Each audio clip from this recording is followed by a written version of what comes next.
Yung tubig, palaki ng palaki. Nagising kami, paalang ang baha. Walang minuto, umabot siya dito.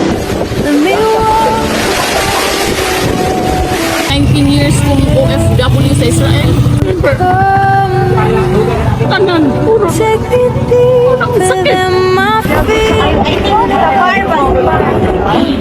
Ganyan ba talaga kayong mga politiko?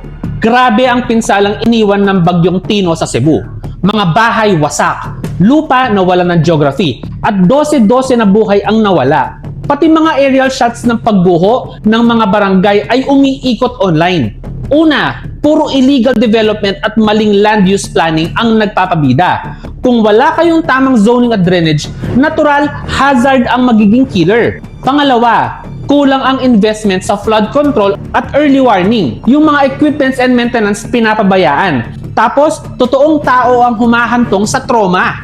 Pangatlo, transparency at accountability. Madalas, delayed yung action at politicize ang procurement. Sino ang mananagot sa buhay na nawala? Ang point dito, hindi lang kalikasan ang dapat sisihin. May mga pagpipilian ng gobyerno na nagiging kapabayaan. Ikaw, hanggang kailan ka magtitiis na sinisiksikan lang ng propaganda habang ang bayan mo ang nagbabayad ng buhay at ari-arian? Comment corrupt in the comment section. Share and follow for more.